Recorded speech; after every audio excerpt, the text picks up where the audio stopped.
ይልቅ እኔ የሚያሳስበኝ እነ ጆሃር መፈታት ነው ዋናው ነገር የሚያሳስበኝ እኔ ለምን የኦሮሚያ ክልል አልተረጋጋም አሁን ለጊዜው ሰላም ይመስለ ነገር ሊመስል ይችላል እንጂ ግን ውስጡን ያንቀላፋ ያለ ሰላም ነው ያለውና በአመድ የተሸፈነ ቋያ እንደምንለው አይነት ነውና የበለጠ የነዚህ ሰዎች መውጣት በተለይ ጆሃር መውጣት የበለጠ እዚህ አካባቢ ያለውን ያቀጣጥለዋል ስለዚህ እዚህ አካባቢ አሁንም ሰላም የለም የበለጠ ደግሞ የጆሃር መውጣት ነገሮች ሁሉ እንዲበላሹ ያደርጋል የኦሮሚያ በአማራ ክልል የኦሮሞ ብሔረሰብ አስተዳደር ዞን የሚለው ነገር እሱን ማጥፋት ያስፈልጋል ምንም ማድረግ አንችልም ካቶም ለአማራ ደህንነት ሲባል አሁንም እንኳን ከውጭ አሉት የአማራ የኦሮሞ የኦነግ ቀርቶ አገር ውስጥ እዛው አማራ ክልል ውስጥ ያለው ችግር አማራ ክልል ሊፈረካከሳት የሚችል ነው daawwattoota keenya jalatamoo fi kabajamoo olmayaa bultiini badhaadhaa qophii keenya kana keessatti koraa kafaa'oon finfinnee keessatti geggeeffate araara zanzibaaritti geggeeffame waraana bilisummaa oromootii fi mootummaa Itoophiyaa jidduu tahee irratti xiyyeeffannee odeeffannoo isin biraan geenna kaabiraa ammoo gaazexeessan yookaan ammoo aaktiivistiin amaaraa goobazesisaa Jibuutittu qabamee biyyattuu gad deebi'ee jira namni kunin hokkaraa faannoon oromiyaa fi naannolee adda addaa keessatti oofaa ture xiyyeeffannaa kennuun gabaasuudhaan faannoo kakaasuun gocha hammeenya jibbiinsa karaa miidiyaa hawaasummaatiin faffacaasuun nama beekamu gaafa Jawaar Faatii manidhaatii bahanii Jawaar Faatii akkamii gadhiifamaa jechuudhaan qaba ganna dhiisa jedhee gaafa Jawaar qabama ammoo hashuu baga qabame jedhee warra sirbaa machaawaa ture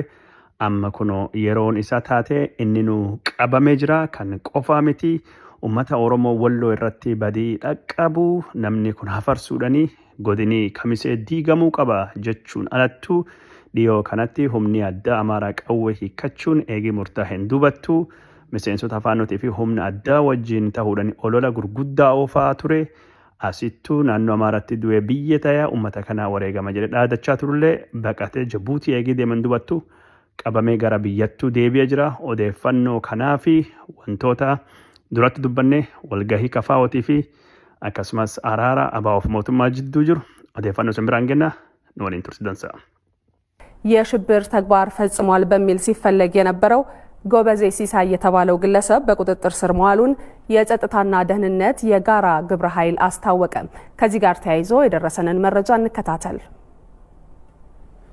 በአማራ ክልል ህገ መንግስታዊ ስርዓቱን ለማፍረስ ከጽንፈኛ ኃይሎች ጋር ተባብሮ በመስራት የሽብር ተግባር ፈጽሟል በሚል ሲፈለግ የነበረው ጎበዜ ሲሳይ የተባለው ግለሰብ በቁጥጥር ስር ዋለ ግለሰቡ አምልጦ ጅቡቲ ከገባ በኋላ ወደ ሌላ ሀገር ሊሻገር ሲል ከዓለም አቀፉ ፖሊስና ከጅቡቲ ብሔራዊ ፖሊስ ጋር በመተባበር በቁጥጥር ስር እንዲውልና ተላልፎ ለኢትዮጵያ እንዲሰጥ ተደርጎ ዛሬ ምሽት አዲስ አበባ መግባቱን የጸጥታና ደህንነት የጋራ ግብረ ኃይል ገልጿል በአማራ ክልል ህገ መንግስታዊ ስርዓቱን በማፍረስ ክልላዊ ስልጣንን በኃይል ለመያዝ በሀገር ውስጥና በውጭ ሀገራት በእቡ ተደራጅተውና ተቀናጅተው በሚንቀሳቀሱ ጽንፈኛ ኃይሎች ላይ የማያዳግም ህጋዊ እርምጃ እየወሰደ መሆኑን የጸጥታና ደህንነት የጋራ ግብረ ኃይል ሚያዝያ 22 ቀን 2015 ዓ.ም ባወጣው መግለጫ ማስታወቁ የሚታወስ ነው በዚህም መሰረት ሀብታሙ አያሌው ምናላቸው ስማቸው ብሩክ ይባስና ኢየሩሳሌም ተክለጻድቅ ዘመድኩን በቀለ ልደቱ አያሌው መሳይ መኮንን ጎበዜ ሲሳይ ምህረቱ ወዳጆ ወይ ምሬ ወዳጆ በለጠ ጋሻውና ሙልጌታ አንበርብር የተባሉት ተጠርጣሪዎች በፈጸሙት የሽብር ተግባር እንደሚፈለጉና ከዓለም አቀፉ የፖሊስ ድርጅት ኢንተርፖል ጋር በመተባበር በቁጥጥር ስር በመዋል ለህግ እንደሚቀርቡ የጸጥታና ደህንነት የጋራ ግብረ ኃይል ማሳወቁ ይታወሳል ከነዚህ ተጠርጣሪዎች መካከልም ጎበዜ ሲሳይ ዘገየ የተባለው ግለሰብ በአማራ ክልል ቆቦ አካባቢ የጽንፈኛ ታጣቂ ኃይሎችን በማደራጀት በቅርቡም በጽንፈኞች ግድያ የተፈጸመበትን ያቶ ግርማይ ሽጥላ ግድያን በማስተባበር ሚና እንደነበረው እንዲሁም በመከላከያና በህዝቡ ላይ ጽንፈኞች ጥቃት እንዲያደርሱ በማደራጀትና ቃል አቀባይ ሆኖ በማስተባበር የሽብር ተግባር ውስጥ በመሳተፍ ተጠርጣሪ በመሆን ሲፈለግ ቆይቷል ግለሰቡ አማራ ክልልን በማሸበርና ስልጣንን በኃይል በመቀማት በቀጣይም የፌዴራል መንግስትን ለማፍረስ ሲንቀሳቀስ ከነበረ ጽንፈኛ አካል ጋር በመተባበር ሲሰራ እንደነበር በመጠርጠሩ ግለሰቡን ጨምሮ ሌሎች በቁጥጥር ስር ያልዋሉ ተጠርጣሪዎችን ለመያዝ የጋራ ግብረ ኃይሉ ከኢንተርፖል ጋር ባለ ስምምነት መሰረት ሲሰራ መቆየቱን ገልጾ ነበር።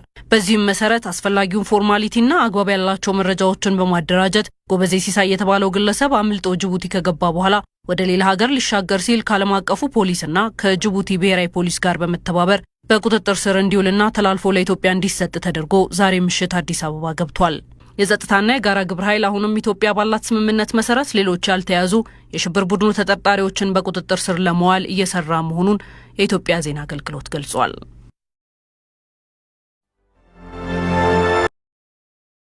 ያክል ሰው ለአማራ ሕዝብ ትልቅ ውለታ የዋለ ሰው ለኔ ጎበዜ ሲሳይ እና ቤተሰቦቹ የወለዱት የሚኮሩበት ማዕረግ ትልቅ ማዕረግ ያገኘበት ቀን ነው ዛሬ። አንዳርጋቸው ጽጌ ከየመን ወየንቲ ከየመን አንዳርጋቸው ጽጌን ያስኩ ብላ ምናምን ካገባች በኋላ የአንዳርጋቸው ጽጌ ከየመን ታፍኖ ገብቶ መታሰር at the end of the day ያመጣውን ነገር ታውቀዋለህ። አንዳርጋቸው በክብር ቤተ መንግስት ተጠርቶ ጠቅላይ ሚኒስትር የተባለው ሰውዬ በሁለት እጁ ሲጨብጠው እነጌታቸው ረዳ አፈር መስለው ቆላ ተንቤን እንዲገቡ ሆነ። የኢትዮጵያ ፖለቲካ እንዴት ሁኔታዎች እንዴት እንደሚቀያየሩ ማለት ነው። አሁን በጎበዜ ሲሳይ መታሰር እና መያዝ ዝም ብለህ ሳሊቬት ብታደርግ ጎበዜ ሲሳይ የታሰረበት ዓላማ ኮሎኔል ደመቀ ዘውዱ እኮ እስር ቤት ገብቶ ነበር። የተወሰኑ የፌደራል ኃይልን የሚሉ አካላት ሊገሉት ሄዱ፣ ከበቡት። ራሱን ተከላከለ፣ እርምጃ ወስዶ እስር ቤት ይግባ ተብሎ ያ ሁላ ነገር ተፈጥሮ ታሰረ። በክብር ወጥቶ ዛሬ ወልቃይት ጠገዴ አስተዳዳሪ ምክትል አስተዳደር ነው። ከፋውን ወልገሂ ኢድሌሳ መጋላ ፍንፍኔ ከሰቱ ጎረተ ጅራ ወልገሂ ከነረቱ ሙርቲሌ ጭጭሞ ታኒ ደባርሰ ጅራ ሙርቲኒ ከፋውን ደባርሰ ከሳ ተኮላምን ወራና ኢትዮጵያ ከሰቱ በከደደቱ ገገፈማ ጅሩ ዳቡ ፊ ዋና ማንተነ ሞቱማን ኢትዮጵያ ጃለቀቤ ከፋውን ያከደገሩ ዱባተ ጅራ ከፋውን ከሰቱ ወራና ብልሱማ ኦሮሚያቲ ፊ ብልሱማ ኦሮሞ ሀጀሩቲ ሞቱማ ኢትዮጵያ ጅዱቲ ዛንዚባር ታንዛኒያ ከሰቱ አራሪ ገገፈሜ ከጀጀበፈሙ ፊ አከማለ በርባቺሳ አከታሄ ዱባተ ጅራ ከፋውን ከና ወሊቱ ቀበቴ hali araari ittiin gaggeeffame hali mariin ittiin gaggeeffame akka malee cimaa jajjabeeffamuu qaba jedhee jira. Kana qofa osoo hin taane mariin kun gara marsa lammaffaatti darbuun isaa illee akkamaattuu ilaalle garuu marsa lammaffaa mariin suniin akka malee daddaffiidhaan ta'uu qaba waan jedhu kafaa'oon ibsi dhiyeesse. Mariin marsa lammaffaa daddaffiidhaanii ta'uu qaba ka jedhu yaamicha dhiyeesse jira. Kana qofa osoo hin taane kafaa'oon rakkoon Oromiyaa keessa jirtu rakkoo dhaaba lama caala bal'ootedha. Rakkoo guddoo Oromiyaa qofa miti Itoophiyaa akkuma waliigala rakkoon jirtu rakkoo kafaa'uu fi abaa'uu fi mootummaa jidduu jiru caala bal'oo waan taateef mariin waraana bilisummaa Oromiyaa Oromoo wajjin godhani yoo goolabamte gara marii biyyaalessaa hunda hammatu sadarkaa Oromiyaa sadarkaa Itoophiyaatti akka ta'ullee abdii akka qabu addeessa jira. Kun cuftinuyyuu abdii kafaa'ooti. Kafaa'oon walga'iisaa ka Finfinnee goolabee dhaamsa gos kana dhahame mootummaa fi dhaamsa barbaachisa marii irratti jabaadha. Mariin ka Oromiyaa qofaa miti. Marii gara Suudaan, marii Benishaanguliitiin gootan, Gaambeellaatiin gootan, ka Tigraay wajjin gootan, ka warra birallee waliin gootan mariin jajjabeessina. Marii itti cimsa mariin akka gaariitti deema. Marii marabbaa fi cichoominanii qabsoo uummata keenya galmaan geenna jedha ibsi kunin. Kanaafuu mootummaa Itoophiyaa akka malee jajjabeessee jira. Koongireesiin Federaalaa Oromoo kafaa'oon yaa'ii waliigala lammaffaa isaa ka bara 2025 geggeesse kan keessatti walgahii idilee kanaan ibsa ejjennoo qabxii hedduuf keessa qabu baasee jira. Kanaan walittuu qabatee kafaa'uun ajjeechaa hidhaa fi qabeenya barbadeessuu uummata nagaa irratti ajjeechaa seeraan ala humnoota mootummaa naannoo Oromiyaa adda addaa keessatti raawwatamaa jiru addeessuun kan akka balaaleffatu nagaa buusuun wanni kun akka furamtu dhaamsa dhiyeessee jira. Hidhaa fi ajjeechaan deeggartoota miseensotaa fi hooggantoota dhaabisalleen hatattamaan akka dhaabbatu kafaa'uun gaafatee jira. Maallaqni kaadiroota mootummaatiin bifa adda addaatiin nagahee malee walitti qabatullee kunillee akka dhaabbatu gareewwan mootummaatii fi paartiin biyya bulchuu waliin hidhata qaban irratti hordoffiin daldala seeraan alaa akka jiraatus gaafatee jira. Kafaa'uun mariin nagaa waliigaltee dhukaasa dhaabuu irra darbee humnoota siyaasaa Oromoo hafan dhimma siyaasaa walxaxaa uummata Oromoo ilaallatu keessatti hirmaachisuun barbaachisaa ta'uu cimsanii dubbataniiru.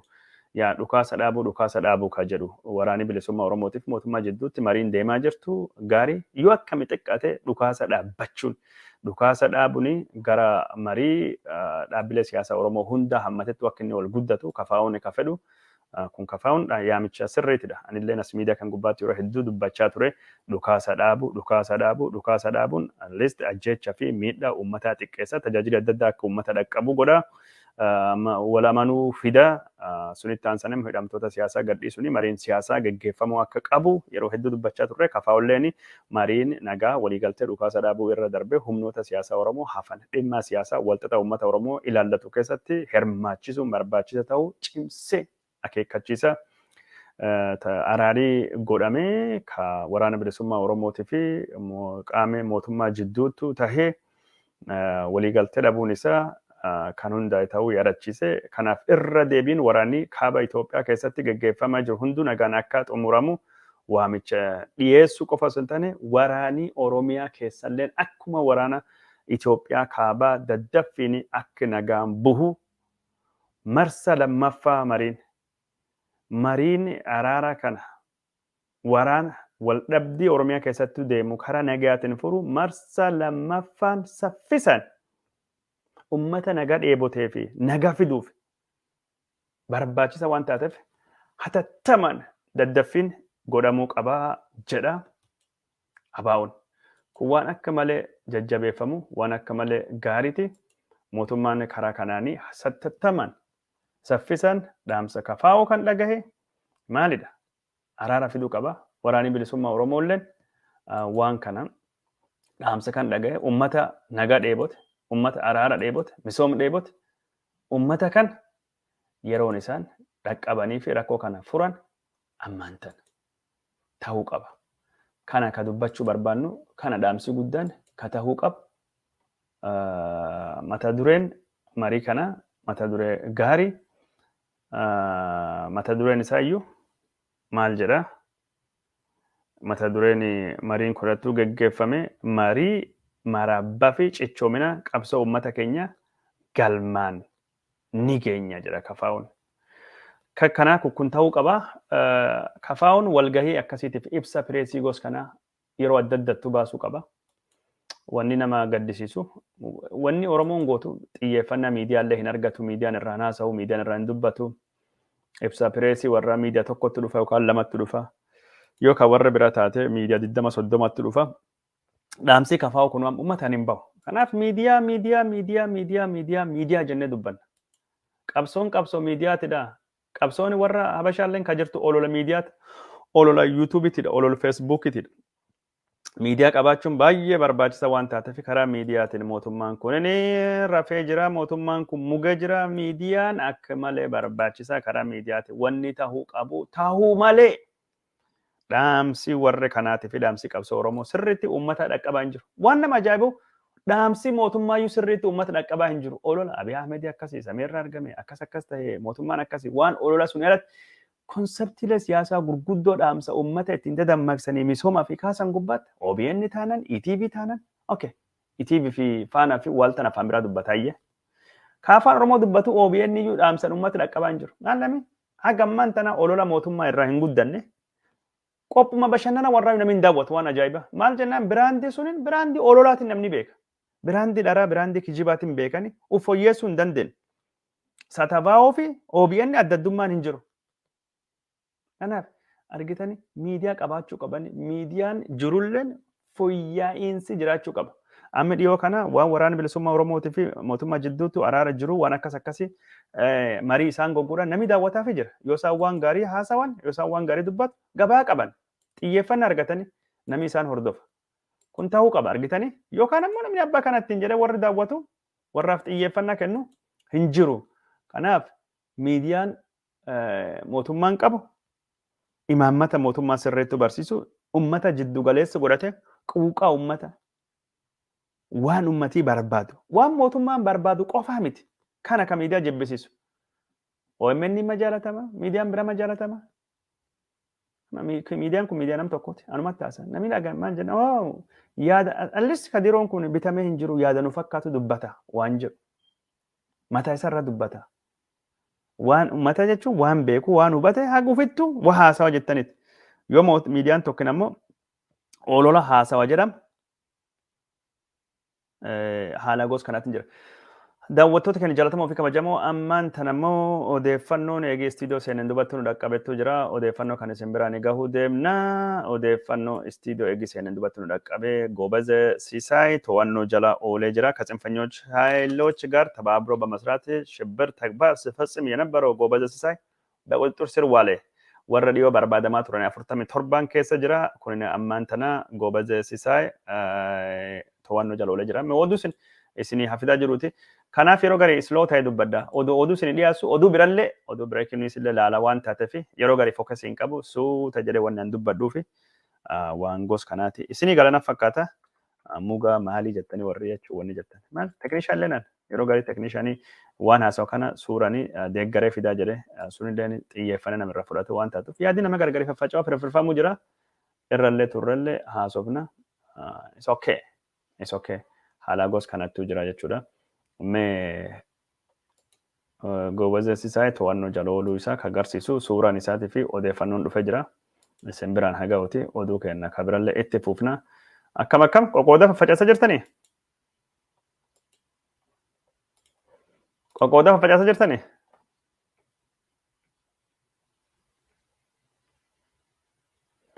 Qoqqooda faffacaasaa waliin gayaa. ከጽንፈኞች ኃይሎች ጋር ተባብሮ በመስራት የሽብር ተግባር ፈጽሟል በሚል ሲፈለግ የነበረው ጎበዘ ሲሳይ የተባለው ግለሰብ ቁጥጥር ስር ዋለ። ጀርመተ ዱሬን ፍንጣለይ ወጅኒ ጎቸ ሾሮር ኬሳ ይረቲ ሆጀታ ጅራ ጀደሜ ሸከሜ ከባርባደሜ ቱሬ ናሚቺ ጎበዘ ሲሳይ ጀደሞ ተዋኖ ጀላ ኦሌ ጅራ በአማራ ክልል ህገ መንግስታዊ ስርዓቱን ለማፍረስ ከጽንፈኛ ኃይሎች ጋር ተባብሮ በመስራት የሽብር ተግባር ፈጽሟል በሚል ሲፈለግ የነበረው ጎበዘ ሲሳይ የተባለው ግለሰብ ቁጥጥር ስር ውሏል። ጎበዘ ሲሳይ ኮንጀቹን ምረ ወዳጆ ወጅኒ ቮይስ ኦፍ አማራ የሮ ህዱስን ደገሰ ቱሬ ቮይስ ኦፍ አማራ ወጅን ተውዳኒ ያምቸደዳ ዱላ ወራና ከበና ቱሬ ሱኒ ጉርባን ኮንጀቹን ከሰቱ ዋኔ ገረ ራየቲ ፊ ወሎ ጉባቲ ጎደመ ወለጋለ ጎደመ ኦሎላ ጅቢንሳ ሐሜኛ ፈፈጫሱ ነማከማለ በከሙ ቶኮ ጉርባ ከዋን ሳይ ሮ ህዱስኒ ደበርሳ ቱሬ ገሩ ራየቲ ሰብያ ረቱ ዲዮ ከና ሀሌላ ፊ ወራና godhame qindeessuni miidiyaa kaavireejii kennuufini qindoominaanii warri daayaspooraa ka'amaaraa miidiyaa Itiyoo 360 fi Abbebe Baloo Addis Dimtsii fi waan adda addaa wajjin hojjechuudhaani nama beekamu keessattuu daayaspooraa gargaarsa guddaa qaba karaa doolaarii waan hedduutu kennamaa fi gurbaan kun ammaan tana to'annoo jala oolee jira. ማል ጀዳኒ በአማራ ክልል ህገ መንግስት ስርዓቱን ለማፍረስ ከጽንፈኛ ኃይሎች ጋር ተባብሮ በመስራት ሽብር ተግባር ፈጽሟል በሚል ሲፈለግ የነበረው ጎበዘ ሲሳይ የተባለው ግለሰብ በቁጥጥር ስር ውሏል። ግለሰቡ አምልጦ ጅቡቲ ከገባ በኋላ ወደ ሌላ ሀገር ሊሻገር ሲል ከዓለም አቀፍ ፖሊስና ከጅቡቲ መንግስት ጋር በመተባበር በቁጥጥር ስር እንዲውልና ተላልፎ ለኢትዮጵያ እንዲሰጥ ተደርጎ ዛሬ ምሽት አዲስ አበባ መግባቱን የፌደራል ፖሊስ ገልጿል። አርገተኒ ጅርተን ኡመተ አማራቲ ዱና ኡመተ አማራቲ አካስታና ቀዌ ዱግና ቀዌ ሆባስና ማሊ ጀረን ዳዘሰን ጋሩ በቃቴ ጅቡቲ ሴኔ አችን ዱበቱ ኢንተርፖል ፊ ሞቱማን ጅቡቲ ወጅን ታኒ ኢትዮጵያ ደበርሰኒ ከነኒ አማ ተዋኖ ጃላ ኦሌ አካ ፍንፍኔ ጋሌ ፖሊሲን ፌደራል ኢብሰ ጅራ በአማራ ክልል ህገ መንግስታዊ ስርዓቱን በማፍረስ ክልላዊ ስልጣንን በኃይል ለመያዝ ከሀገር ውስጥና በውጭ ሀገራት በህቡ ተደራጅተውና ተቀናጅተው የሚንቀሳቀሱ ጽንፈኛ ኃይሎች ላይ የማያዳግም ህጋዊ እርምጃ የወሰደ መሆኑን የጸጥታና ደህንነት ግብረ ኃይል ሚያዝያ 22 ቀን 2015 ዓመተ ምህረት ባወጣው መግለጫ ማስታወቁ ይታወሳል። ናኖ አማራ ኬሰቲ ሁምና ዶካታ ሞቱማ ናኖ አማራ ዲጉ ፊ ዋን አደዳ ጎጎዳ ካና በሌሱ ፊ ተዋኖ እረቲ ፉዳቹ ፊ ጉርሙኔ ወሎ ነገኛቲ ፊ ተስገቢ በኤክሲሱቱ ያዳተማ ጅራ ካና ወለቱ ቀበተ ወሬ አካ ሀብታሙ አያለው ምናላቸው ሲማቸው ሀፍካስት ብሩክ ይባስ ኢየሩሳሌም ተክለ ጻድቅ ዘመርኩን በቀለ ልደቱ አያለው መሳይ መኮንን ጎበዝ ሲሳይ ምህረተ ወዳጆ የምረ ወዳጆ በለጠ ጋሻው እና ሙሉጌታ አንበርብር የተባሉት ተጠርጣሪዎች በፈጸሙት ሽብር ተግባር እንደሚፈለጉና ዓለም አቀፍ የፖሊስ ድርጅት ኢንተርፖል ጋር በመተባበር በቁጥጥር ስር በማዋል ለህግ እንዲቀርቡ የጸጥታና ደህንነት ግብረ ኃይል ማስታወቁ ይታወሳል። ወርሪ ቁንጭፍቱንም በርባደማ ኢንተርፖል ዳባታ ፖሊስ አዱኛት ፊ ዋን አደዳ ወጅንታኒ ወርሪ ኩንኒ አካ ሴራ ጃል ኦላኒ ሂማኖ ፊ ዲያተን ሂማታ ፊ ሸኪ ዋን ሸከመኒ ፊ አከመ ሙርቲ ዲያተኒ አጀጂ ደበርፈሜ ቱሬ ጎበዘ ሲሳይ ላላኩ ነው ከጎበዘ ሲሳይ ዋን እነዚህ ተጠርጣሪዎች መካከል ጎበዝ ሲሳይ ዘገየ የተባለው ግለሰብ በአማራ ክልል ቆቦ አካባቢ ጽንፈኛ ታጣቂ ኃይሎችን በማደራጀት በቅርቡም ጽንፈኛ ግድያ የተፈጸመበትን አቶ ግርማ ሽጥላን ግድያ በማስተባበር ሚና እንደነበረው መከላከያና ህዝቡ ላይ ጽንፈኞች ጥቃት እንዲያደርሱ በማደራጀትና ቃል አቀባይ ሆኖ በማስተባበር የሽብር ተግባር ውስጥ በመሳተፍ ተጠርጣሪ መሆኑ ሲፈለግ ቆይቷል። ኩንጭፍቱ ሚዲያ ሰጉባት ከራ ሚዲያ ዳያስፖራ አበሻትኒ ደበርሳ ነማቱሬ ጎበዝ ሲሳይ ጉርባን ጀለምኩን አማ ተዋኖ ጃለው ለጅራ በቀቴ ከራ ጀቡቲ ደማ ጅሩ ሃላጎስ ከናትኒ ወኒ ታጅራ ፖሊሲ ፌደራሊ ሀርዳ ፍንፍኔ ከሰቲ ኩን ሱራ ሰጋርሲሱ ጎበዘ ሲሳይ ሄዳሜ ዱፌ ኩኖ ካነ ጀቹዳ ጠያር ራዩ ቡሰሜ አርኪ ወሊቱ ሄዳሜ ጠያር ራ ቡዋ ጅራ ኩን ጩፍቱኑ ስለዶንታ ነቢሱን ከሰቱ ጋሪ ጋር ወረ ኩን ጩፍቱኑ ጆ ወረ በያ ጄቃ ጄቆምሰ ጉዶ ባላ ጉዳ ኡማ ቱራኒ ጎበዘ ሲሳይ ኩን waan oromoo gubbaa godhame waan wallaggaa kana oduu kijiba oduu dharaa odeessuudhaan girmaa yeshixilaa kana yemirree wadaajoo wajjin amaaraa faannoo qawwee hiikkachiisanii liyyuu haayilii akkas godhanii maali jedhee miidiyaa habashaa kan cufa gubbaattu namni dhiyaata. Inumas sadarkaa addunyaalleetti miidiyaa dachi ka hoolaan tokkollee gubbaattu dhiyaate tareenyummaan badii siin qabdu oromoo miidhaa siin fiddi cufaayyuu isa xiinxalottu argama. Amma namni kun to'annoo jala oolee jira jedhamee akkasittuu gabaafamaa jira. suurani kadeeggaramee kunam oduun kunani daqiiqa 20 durattu eeginu haasa'uu jalqabne daqiiqa 20 am daqiiqa 25 ta'ee jira durattu daqiiqa 5 rafratachuu dubbisuuf dhiyeessu to'annoo jala oolee dirree xayyaaraa boolettu xayyaara Jabuutii qabame yoonni bu'uu kan mul'isu daawwattoota keenya jalatamoo fi kabajamoo sagantaan keenya akkuma itti fufatu jira qoqooda faffacaasaa waliin ga'a qoqooda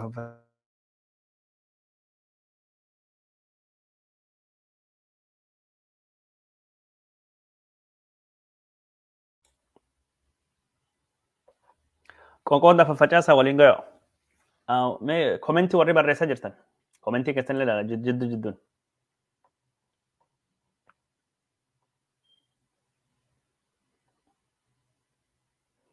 Gurraa bichaa. Yaa eessira daawwachaa jirtan eessira nu hordofaa jirtanii bakki daawwachaa jirtanii barreessa. Yaada qabdanillee qophii kanatti. Alright, Kadiroo. Okay, yaada hedduu barreessaa jirtanii Kadiroo Elamoo baga nagaan dhufte leenca kiyyaasi jaalannaa. Akkasi yaada keessan barreessaa miidiyaa kan deeggara faffacaasaa waan qabdaniin bira dhaabbadhaa. Akkana akkas kunoo goobeza sisaayee to'annoo jala oolee jira amma gara waan kenna ka waraana bilisummaa Oromootii fi mootummaa Abiy Ahmed jidduutti marii Tanzaaniyaattu gaggeeffameen wal qabatee wantoota jiran wantoota dubbataman haasamanii isin biraan gahaa jirra. Odoo jechaa jirru feesbuukii gubbaatti qoqooda yookaan karaa telegiraamiitiin tiktaakii gubbaatti qoqooda akka namni daawwatu godha. Shaashamannee Haramaayaa Ciroorraa Masrii bakka hedduurraa Saudi Arabia Jimmaarraa daawwachaa jirtanii Houston Texas irraa bareeda bakka hundaa jirtanii jechuudha daawwattoonni kenna. Dhiifama. Faffacaasaa dabarsa bakkuun darra.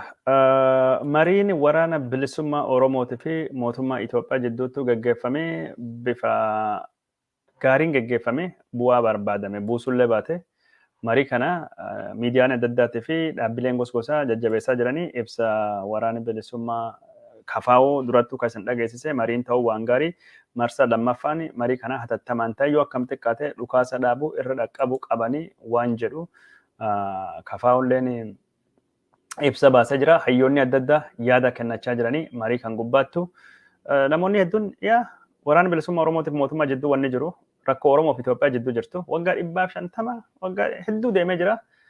Walga'iin torbaan tokko rakkoo kana hin furtu. Kanaafuu mariin jalqabuun gaarii itti dedeebi'anii carraaquun ammoo baay'ee barbaachisaadha. Itti dedeebi'anii irra dedeebi'anii marii kana buusuun marii kana wanni kennuun akka nagaan dhufu godhuun jajjabeeffamuu qabaa jedhamee dubbatamaa jira. Warri yaada sun dhiyeesse keessa tokkini nama kana waan dubbate sana agarsiisuti. BBC gubbaattuu yaada kan namni dhiyeesse keessa ogeessa seeraa mootummoota gamtooman keessatti bara dheeraa hojjechuun nama beekamu Dr. na fakkaata. Maqaa isaa guutuu gabaasuma gubbaa argina. Maqaa isaa guutuu gabaasuma gubbaattuu arguu deemna. Waraanni bilisummaa Oromootii fi mootummaan walaasahuun mariin kun marii gaarii dhimma jechuun rakkoo guufuu ta'e obbo Baay'isaa Waaqwayyaa jedhama maqaan isaa. Mariin godhamee fi bu'aan inni buusalleen cuftinuu kan jajjabeeffamu gaafii waraanni bilisummaa Oromoo gaafate kan mootummaa coomsaallee gubbaatti yaadinni kennettu jira. Gabaasi kun guutuun isaa BBC gubbaa jira. Waan inni jedhe kan isin agarsiisuti. Waan gaarii waan jedhu waan qabuuf. Dhimma mootummaa coomsaa Oromiyaa irratti jira. BBC'n dhimmoota jajjaboo WBO'n marii kan irratti dhiyeessee jiraman keessaa tokko mootummaa waloo yookaan coomsaa Oromiyaatti hundeessuu akka ta'e BBC'n odeeffateera. Isin kan akkamitti ilaaltu jedhee gaafii gaafate. Obbo Baay'isaa Waaqwayyaa kun xinnoo ishee cimaadha. Filannoon ati kaaftes ni ta'a. Wanta dubbatamaa ture irraa yoo kaafne hiree ofii murteeffachuun jira. Waa'ee Finfinnee jira, waa'een afaan Oromoo, afaan federaalaa gochuu jira, wantoota baay'eetu jira. Osoo an bakka bu'aa mootummaa ta'e deebiin isaa beekamaadha. Mirgi hiree ofii murteeffachuu heeraa mootummaa keeyyata 39 irra jira waan ta'eef akkaataan heerattiin hojiirra oolfattu jedhee cufuu danda'a. Tiyooriin isaa salphaadha. Waraanni bilisummaa Oromoo ammoo kan isaan gaafatan jedhee yaadu gaafachuus ammoo qabu waa'ee mootummaa ce'umsaa Oromiyaati. Mootummaa naannoo Oromiyaa keessatti kan ce'umsaa kan ce'umsaa jedhee malee kan federaalii gaafachuu humna hin qabu WBO'n. Gaafii fi deebii BBC'n afaan Oromoo hayyuu seeraa idil addunyaa obbo Baay'isaa Waaqwayyaa dhaabbata mootummaa gamtoomanitti dhimmoota nagaa buusuu irratti waggaa 30 olii fi hojjetan waliin taasise keessa fudhatamedha. Riippoortii isaa guutuu dubbisa.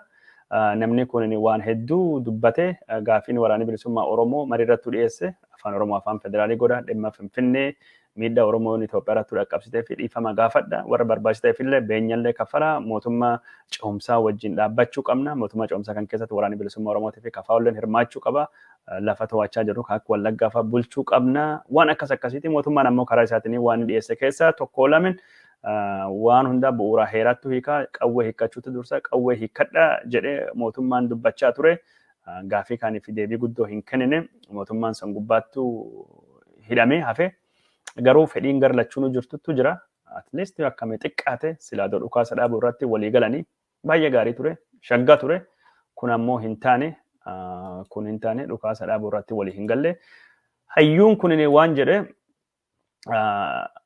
waraanni bilisummaa Oromoo kan isaan gaafate jedhe yaadu gaafachuus qabu waa'ee mootummaa ce'umsaa Oromiyaati. Mootummaa naannoo Oromiyaa keessatti kan ce'umsa jedhe malee kan federaalii gaafachuu humni hin qabu WBO'n ka jedhe kun dogongora. Dogongora seeraatidha. Hubannoo seeraa baay'ee qaba. Hayyuu seeraati namni kun ogeessa seeraati. Kan irrattu garuu wanni jedhe dogongora. Waraanni bilisummaa Oromoo Oromiyaa irratti aangoo qoodannoo jedhe salphaadha.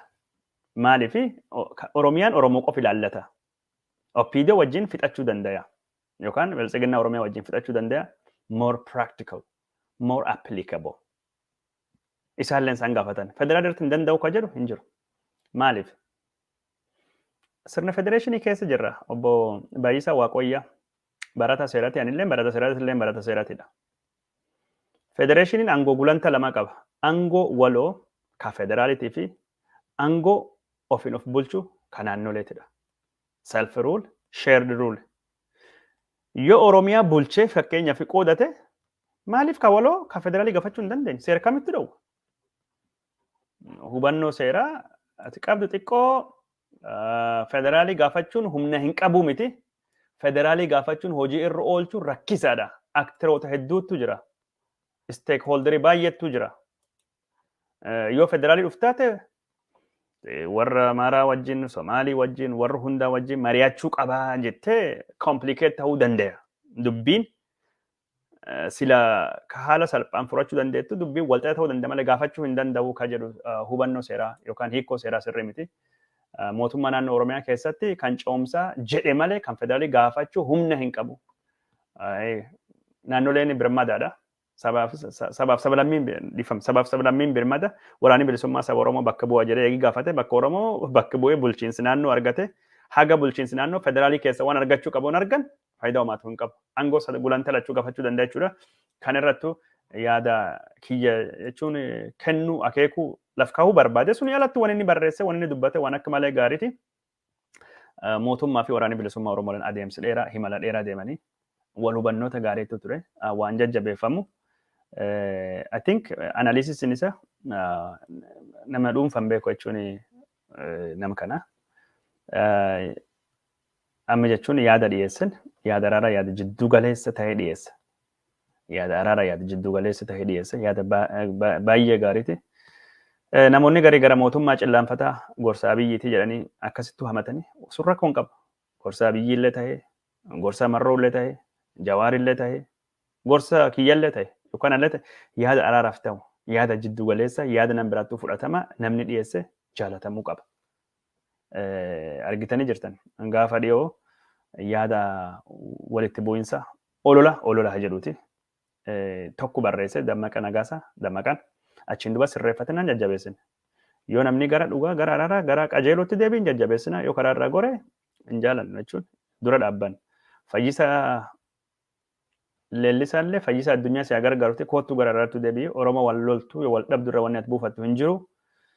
Tigraahii wajjin araaramanii araara suniin simanne ka Oromoo simachuu diduun yookaan ka Oromoo dura dhaabbachuun sirrii miti. Mootummaan junta wajjin nagaa buuse farda junta wajjin hin buusin jechuun maalidha? Junta iyyuu wajjin nagaa buustanii jirtan. Farda junta waan isin jettanii afaan keessanii fayyadame. Junta wajjin nagaa buustanii jirtan.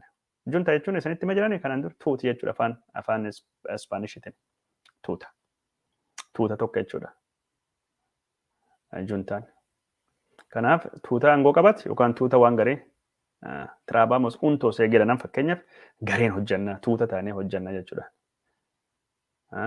Yoo gareen taanee hojjanna jechuu fayyada Tiraabamos untoos Comemos untoos waliin nyaanna. Untoos jechuun yoo dubbifamu untoos jennee dubbisna. Pluraalota hunta Ispaanishii deemtan immoo junta Ispaanishii gama Madrid.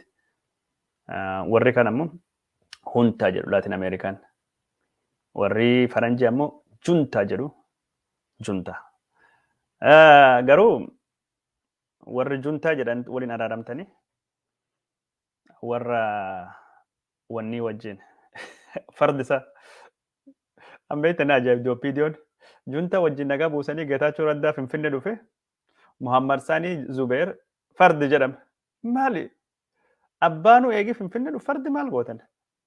Fardi dhiisa please waan gos kana. Kanaaf fayyisaa addunyaa faallee kan irraa gorsina.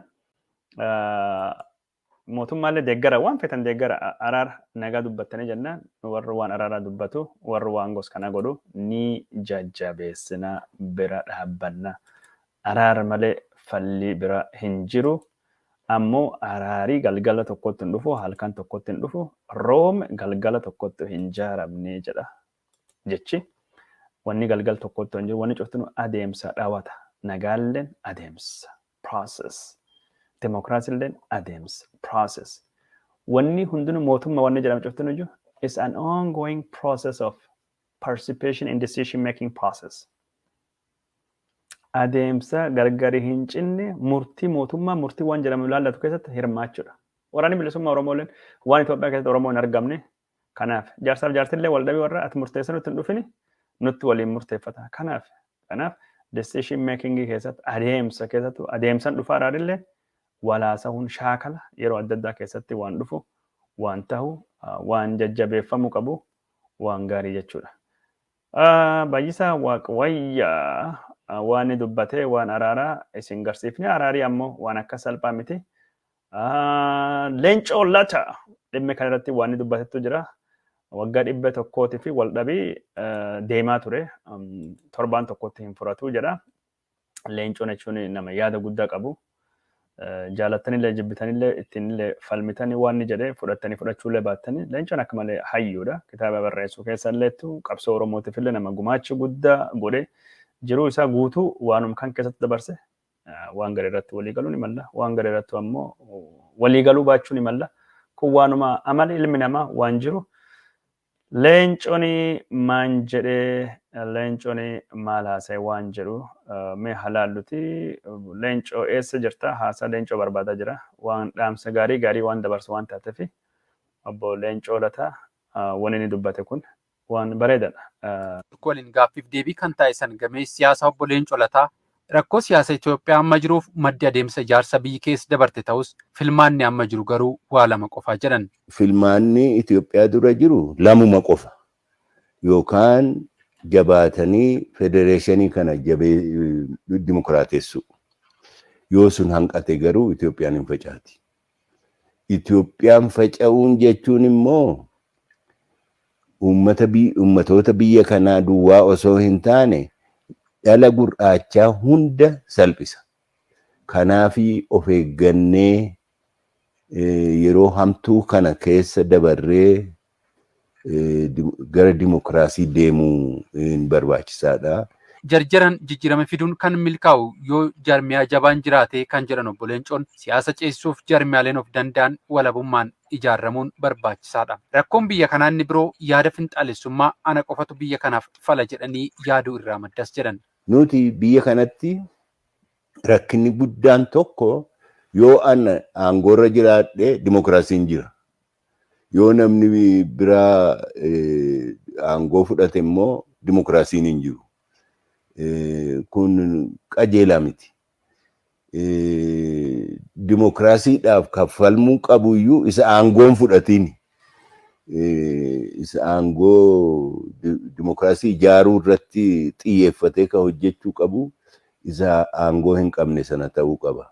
Sochiin finxaalessummaa amma naannoo Amaaraatti taasifamaa jiru mormii sirna federeeshinii sabdaneessummaati kan jedhan obbo Leencoon kun ammoo dhibdee guddaa siyaasa biyyattii ta'us eeran. Waanuma yaada federeeshinii sabdaneessaa kana mormuudha. Sana mormuu danda'u garuu karaa nagaa. Namni fedhe yaada fedhe gadhaabee kanaafan dhaabbadhe jedhee uummata amansiifatee jennaan uummati yoo isa hordofee hin injifata. Garuu sana bira darbanii humnaan carraaquun dhibdee guddaa qaba. Marii nagayaa mootummaan qaamolee garaagaraa waliin eegale ilaalchisees dorgommiin siyaasa Itoophiyaa xaliila'uu baatus nama hojjechiisaa kan jedhan obbo Leencoon qaamoleen hidhatanii socho'anis ta'e warri biyya bulchuu hojii manee hojjechuu qabantu jiraas eeraniiru.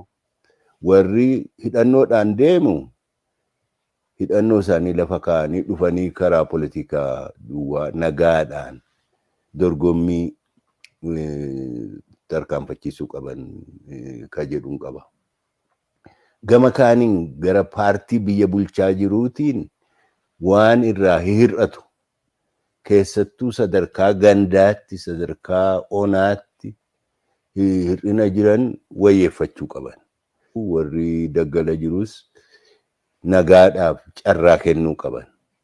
Karaa nagaa qabsoofnee yaada keenya uummata keenya amansiifannee filmaata itti aanu yookaan immoo filmaata isa sana booddee dhufu irratti injifannee aangoo fudhachuu dandeenya jedhanii abdii sanaan dhufanii karaa nagaatiin qabsaa'uun barbaachisaadha jedhee sana mana. Dimokiraasii dhugaa barbaanna taanaan lolliin barbaachisuu kanaaf gamni lachuu nagaa buusuuf itti fufiinsaan mari'achuu qabus dhaamanii jiru. Murteessaan lolli hin barbaachisu jedhanii gamni lachuu of amansiisu.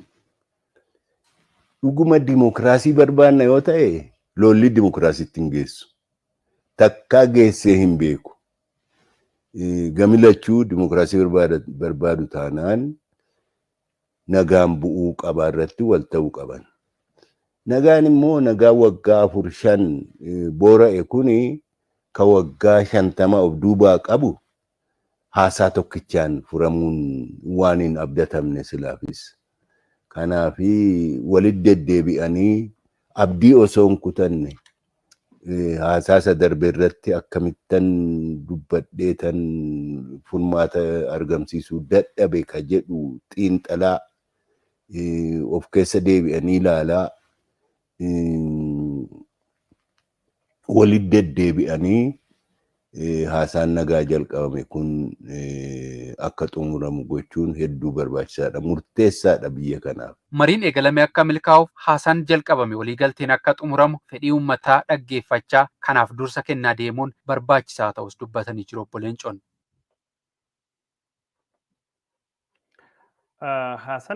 Haala siyaasa yeroo ammaa Itoophiyaa ilaalcha. Nagaan bu'uu qabaanii karaa nagaati. Warri daggala jirus nagaadhaaf carraa kennuu qaban.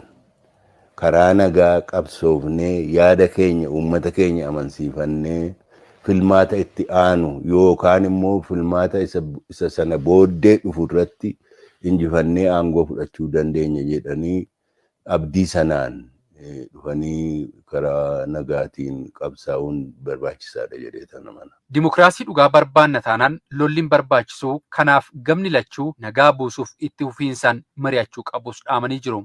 Murteessaan lolli hin barbaachisu jedhanii gamni lachuu of amansiisu. Dhuguma dimokiraasii barbaanna yoo ta'e lolli dimokiraasiitti hin geessu. Takkaa geessee hin beeku. Gamni lachuu dimokiraasii barbaadu taanaan nagaan bu'uu qabaa irratti wal ta'uu qaban. Nagaan immoo nagaa waggaa 4-5 boora'e kuni ka waggaa 50 of duubaa qabu haasaa tokkichaan furamuun waan hin abdatamne silaafis. Kanaafi walitti deddeebi'anii nagaan waggaa 4 boora'e ka waggaa 50 of duubaa qabu. Seenaa baa'ootiidha. Saniin duuba immoo rakkoo Itoophiyaa wajjin qaban waggaa 150 marii gubbaatti abaawoon kaase. Guyyaa tokkotti torbaan tokkotti hin furatu. Irra deddeebi'anii cacarraaquudha. Dhiyoo waan tokko dogongoree ture. Achi dubbadhu ariifadhee waan dubbadhuuf waan garii barreeffadhee waan dubbanneef waan amma haasaa kan tokkollee barreeffadhee hin jiru yeroo hundayyoo mataa qabadhee tartiib isaa yaadee dhufee haasa'u yoo garii yaaduu haasa'u tartiibii naa dhufa. Waan amma dubbadhu kan hundaa'e waan garii hin dogongora kanaaf maqaa nama fa'a hedduu wallala guyyaa faallee narra babbada waan garii Amaaraa jechuu barbaade Tigraay jedha Tigraay jechuu barbaade Chaayinaa illee ni jedha Chaayinaa jechuu barbaade Gaambeellaa fa'a jedha natti hin koflinaa jechuun yoo nootiin qabanne yoo haasaanii wanni gosa kana waan jira waan taateef ana ammoo waa hojjedhu waa haasaaf guddaa dogongora. Even waan garii dubbistu waan dubbistu dogongora dubbisuu ni malta maan jenna yoo garii mataa keessa waan jiru oduu anam waan kana haasawaa jiru waa hedduu xiinxalaa jiru oduu biraallee ilaala akkuma argaa jirtan oduu asii isinii oduu dhiyeessaa jiru oduu biraa moonitor godha waan gurbaa suni akkasiin isin biraan gaa jechuudha gobaza sisaay namilleen keessa waan atti erga jechuun oduu gobaza sisaay sullee namni atti ergaa turan kakkan hundattuu jiru waan taateef yaadii nama gargari faffaca'uun wanni ati dubbachaa jirtuuf wanni ati yaadaa jirtu yeroo garii waan an dubbadhuuf waan an yaadu waan ta'eef wal dhaba walitti bu'a waan taateef waliin mammaakee lalaaqa. Isin ammoo isinii gaggaltiin namni hedduun akka malee ismaartiidha kana caala ismaartii hedduutu jira. Ana ammoo ismaartii ta'e miti. Waan beekuma namaa hin qoonne jedhee baay'ee haasawaa na caalu warra beekanitu jira. Saayinsiin, fayyaan, seeraan, dinagdeen, siyaasaan waan adda addaatiin afaaniin. Garuu warri sun gabbaatanii dubbattanii beekumsa keessan qoodaan jirtanii nuummaan warra cacarraaqsi xiqqoo kanatti isin caalu hojjechaa jiru malee gabbaa hojjedha. Kanaaf warri akka malee beektan biratti wanni anaasoo kun gari hiika hin kennu dogongoraallee ta'uullee ni malallee arrabsuullee naqeequllee dandeettanii waan akka hin qabu. garuu hagi san gabbaatanii hin dubbanne nuum kanattu urjii ta'e asirra mul'ata. Isin urjiin dhugaa yoo dhoksitan urjii xixiqqootti urjii ta'a. Amma waan Amaarallee keessattuu akkasuma. Warra Amaarallee keessatti urjiin gurguddoon piroofeesaroonni, doktoroonni Amaaraa, Phaaphaasonni wanni hedduun iddoo jiranii Habtaamuu Ayyaalootidha. Ka guyyaa gari dhufe poolitiizimii fi pooligamii addaan hin baafanne ka dijitaalii fi analoogii addaan hin baafanne jedhanii namni itti qoosu. Mr. Yuraaniyem jedhaniini warri Islaamaa ka Goojjamii ka ofittisu dadhabee dhumate sun fixan Gondarii. Warri Gondariitu ijjeessanii awwaal gubbaa fixan sun. Gondarii raadiyeesii kiiloomeetirii 27 keessa waan jiru cufa balleessuu waan danda'u bombii gosuuni waan gosuuni qaban jedhee haasa. Nama bakka awwaalaa ofittisu dadhabee awwaal irratti fixan akkasii wanni godha. Habtaamuu wanni inni haasa'u kun cufti konfidensiin haasawa. Wallaala waan ta'eef sometimes faranjiin maal jedha ignorance is a blessed faranjiin. Wallaali namni wallaalan eebbaa jedhan wallaalii eebba doofummaan eebba gowwummaan eebba. Namni waan tokko afaan guutadheen dubbadhu. Haqi xiqqoo tokko waan xiqqoo tokko waan hubadheef wanni an hubanne wanni an beeku copha tokko drop wanni an hin beekne ammoo garbi tokko addunyaa guutuudha. Kanaaf wanni an beeke jedhu dubbadhu amantii haa taatu siyaasa haa taatu dinagdee haa ta'u seera haa ta'uti copha it's a drop in the ocean. Copha galaan keessa an kan beeka uf qusadha uf to'adha. Saalfachaa dubbadha. Waan an beeku namni caal beekuttu jira namni maal naan jedha. Akkasitti dogongorinna confidence hin dubbadhu. Gowwaan ammoo daalleen konkaan doofan dabeessi luyni afaan guutate waan cufa dubbata hin sodaatu. Hagi inni beeka gas hagi beeku san is caal malee namni beeku hin jiru. Kanaaf warri siyaasaa fa'a agartanii odoo beektonni hayyoonni saayintistoonni doktoroonni maal jedhanii Tiraamp fa'a ka waan hin taane seensi haasa'e waan ijoollee waggaa lama sadii haasofna haasa'u akkas dubbatu pirezidaanta konfidensii qaba. Beekumsi yeroo garii konfidensii nam dhowwa. Beekumsi yeroo garii nam laamisheessa. Sodaatullee nam godha beekumsi garbichaa nam godha. Kanaaf warri beekumsi qabni jettan gabbaa saba keessanii uummata keessanii kan dhaabbannaa fettanii yookaan keessaa baanee nu dhagahama wanni settan bilisoomsa beekumsi keessaniin. Haga sunittu haga urjiin gurguddoon aduun gad hin baane numa urjii xiqqoo kanattu wagana shaayinaa numa kanattu calalaqee hangahee dammaqee mul'ata jechuudha. Leencoo lataa waan akkasitti beekaa fi beekumsi nama qabuu fi kabaja haa galchinuuti. Jechuun leencoo irraa waan garii leencoon goggoru jannoo isaa jechuun jijjiiramuu hin qeeqan babbalaaleffadha waan gaggarii waan jawaariifa maalii waan akkasii gaaf jawaariifa wajjin turanii ayyaan laallattuudha maalii jedhee qeeqa malee sun yaalatti deemi mallasii dhaqii gaafadhii barbaadii maaliin waan inni jedhu cufaayyuu wanni hin jedhu. In fact siyaasa keessatti ejjennoo jijjiirrachuun waanum jiraata. Anuu yeroo kum tokko jijjiirradha. Anuu jechuun amala ayyaan laallattummaa gaararra siyaasatidha. In fact ani jechuun amala gaararra siyaasa keessatti bu'aa fi pragmatism jechuun faayidaa fi barbaachise faayidaa uummata kan dhuunfate miti ni deeggara. Garuu waan gada ammoo personii namni wal amanee waan waliin godhe yoo saamuna taatee mucaate wanni taasisuun sirrii miti. Waan jedhurraa malee wal dhaba leencoollee fa'a nam tokkollee wajjin personally ka yaadaa hin qabnu jechuudha. Kanaaf wanni inni dubbate kun sirriidha. Wanni waggaa afurii ka dubbee waggaa 50 maybe san caala waggaa 150 haga Itoophiyaan dhaabbattee Oromoof maali waliin jira. Maybe garii dubbattu deebisnee ammoo waggaa jaarraa 16ffaa bara abbaa baahirii deebisnee ta'uu danda'a. Kanaaf it's not easy guyyaa tokko galgal tokkotti hin furatu. Kana jechuu barbaanna waan araaraa waan nagayaa kakkana haasofnee hedduu isin biraan gayaa jirra sagantaan kennan akka malee dheerate deemaa jira. Yooyyaan jechuun haasa'ee jennaan yooyyaan dhufe haasan isaan dhaabbatu yooyyaan misooma yooyyaan jaalala oduu odeessa jennaan gammoojjiin makiina fireeniin citeen dhaabbattu jedhe namni gadi durii